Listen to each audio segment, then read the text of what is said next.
over to DogMan Dan here. Okay, so I've got a little drive cam footage. I finally got my drive cam loaded into my new car. So we'll throw up some footage from earlier today, just driving to go get my son after work and come home as the background for this topic, if you will. I haven't done this type of stuff in a while where I've actually, showcased my bad driving skills. Um, anyway, okay, so I want to talk about the YouTube altering the partner program eligibility, and Google preferred videos will now be human verified, if you will. So we'll talk about this here, and I'll kind of tell you how it affects me. If you've already checked it out on Twitter, you'll see I sent a tweet that my other channel, the Night Owls Gaming Community channel, which is basically just I haven't used it in a long time. I used to use it just for other videos that I don't post often. But as of February 18th, it will no longer be a monetized channel or eligibility for it. And I don't plan on posting any more footage to it. I'll probably grab some of the stuff that's over there that should be in playlists on my main channel here and move them. So you may see a couple of those show up over here. But that channel is pretty much going to be gone, if you will, or there won't be any more uploads to it.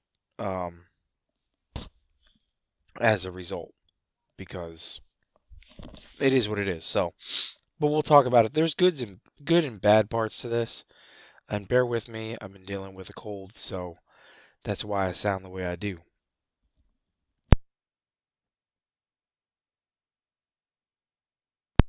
Okay, so let's talk about this. The changes to the partner program.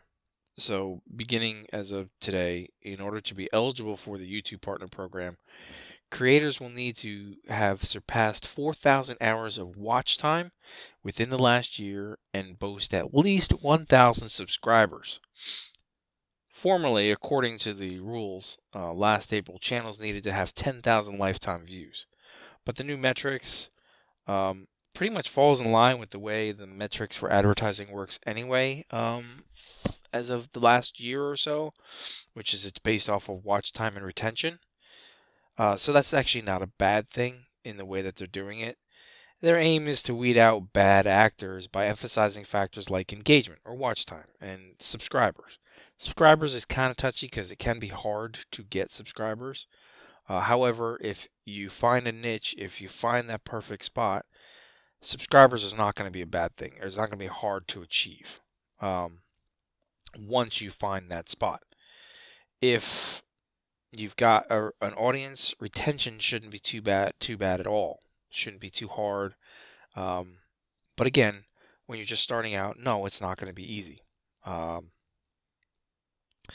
Raising restrictions is also going to more monetization opportunities for a smaller pool of qualifying channels. So by them taking out all these smaller channels of less than 1,000 subs and less than 4,000 hours,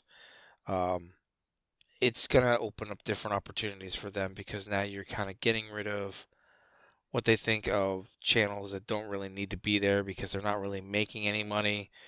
These are possibly the channels where people just throw up a video hoping to get that one time, million view, making lots of money for no reason, and then be done with the type of stuff. And even after a channel becomes eligible for the partner program, it will only be allowed to monetize pending further evaluation for strikes, spam, abuse flags, so forth and so on.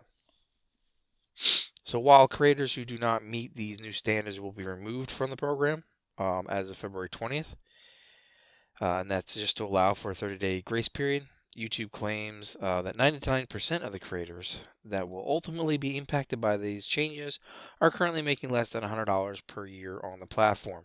Therefore, aren't likely looking for AdSense as a primary source of income. Nevertheless, these channels will no longer be eligible.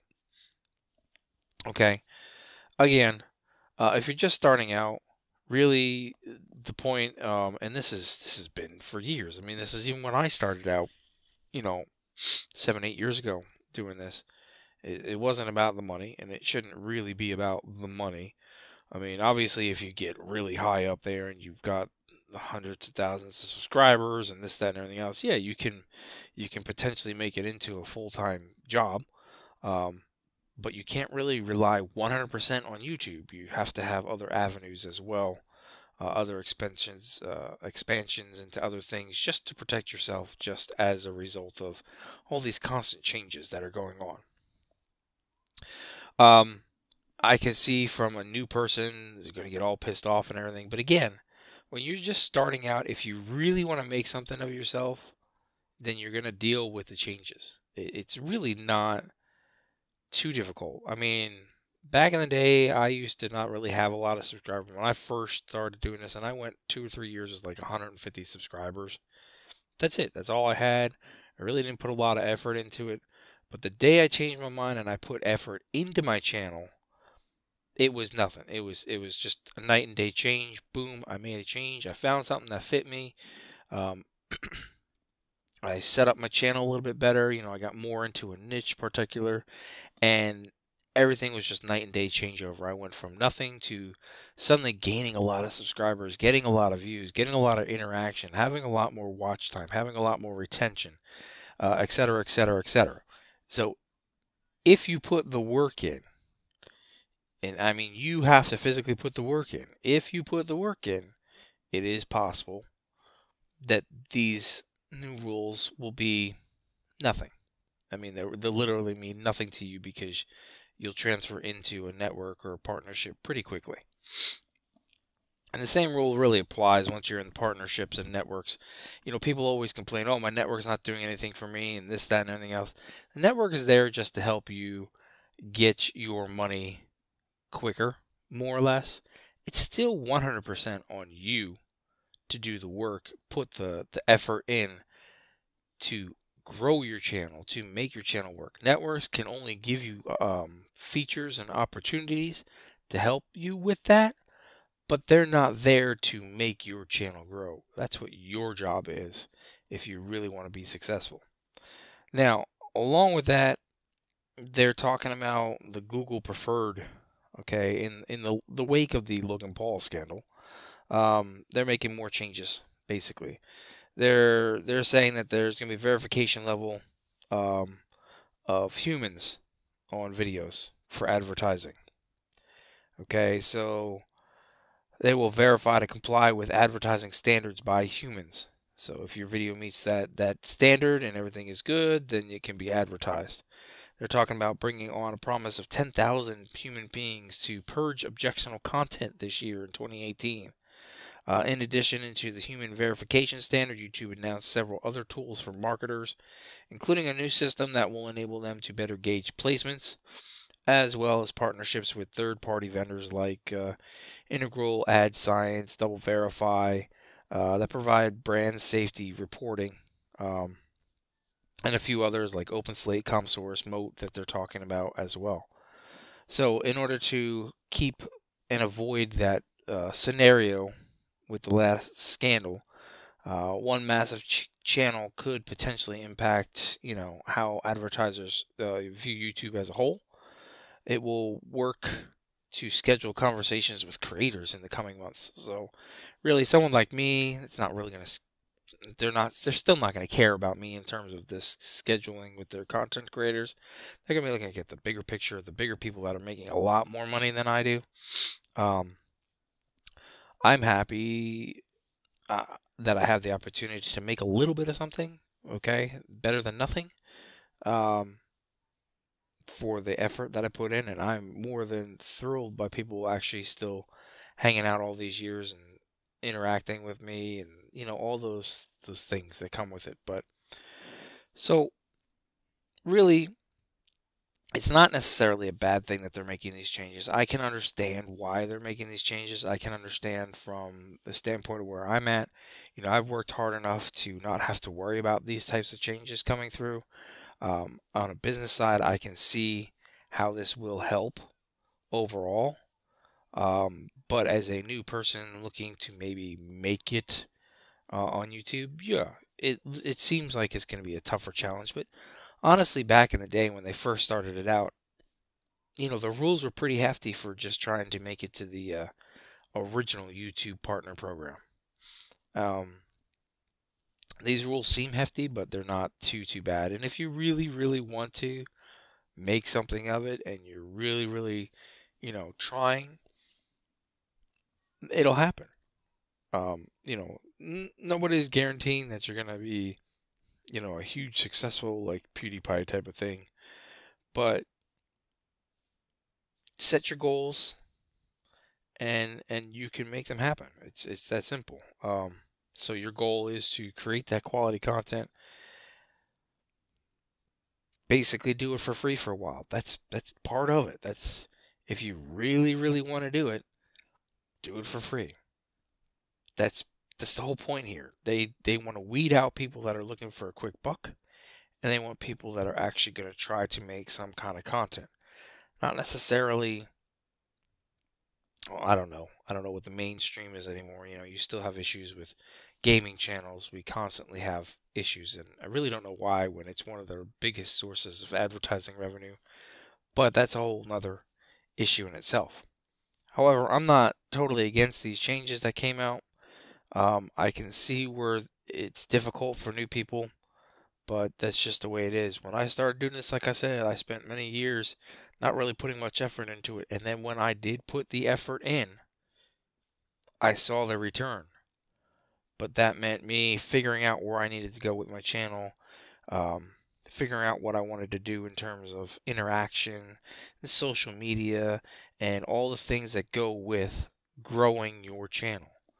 A network to me is just a network that offers me extra features that I wouldn't necessarily get on my own, like making it much easier for me to get money paid through advertising. But I'm still 100% responsible for everything on my channel. I can still lose everything instantly if I'm not following the YouTube rules. But partnership that I have, that I've had for years, gives me access to different types of music, gives me access to different types of programs and promotions and partnerships that, as a channel my size, I may not necessarily normally have access to. Okay, and so that's they give me tools to help me grow, but it's all 100% on me putting in the effort. And I'll tell you what, it is a lot of effort. It is more than a full-time job to try to make something decent, to make it to a decent level on YouTube. It is more than a full-time job, so it's basically like having a second full-time job. But nonetheless, it's kind of just what I wanted to talk about. I'm not against these changes. I can understand where these changes are going. I can see it. Until it's 100% rolled out, we really can't tell what's going to happen. Uh, would I say there's going to be more changes in the future? Sure. Would I say that once they've weeded out all this stuff, they're going to possibly change the program again to more watch time, more retention, bigger subscriber count to get things going? It is 100% possible. And remember, YouTube is a business. Google is a business. They're gonna go with the advertisers, and if the advertisers want rules changed and they want it tougher, that's gonna change things. There's plenty of other things out there. Not too many things that are like YouTube. Obviously, you have Twitch, which I've already started venturing myself into Twitch as well.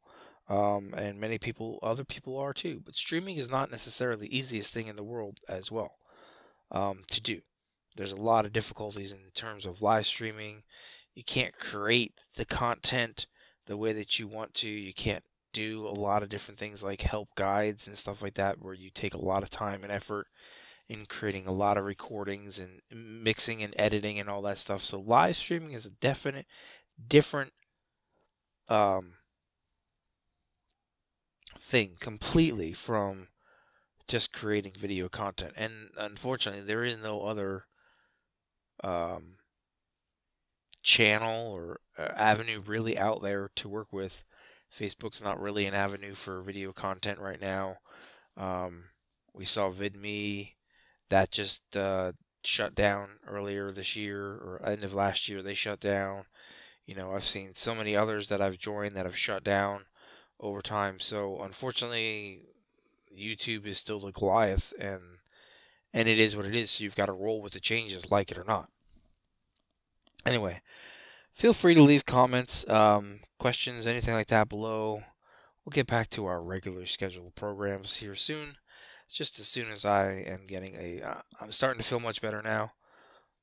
So another day or so, the weekend's coming up, we can get right back on track again with things. I know it's been a pretty slow few weeks here in the past, at the end of the year, beginning of this year. Business, work stuff has been busy, and trying to get through everything that's going on. Anyway, I will catch you guys soon. Thanks for tuning in.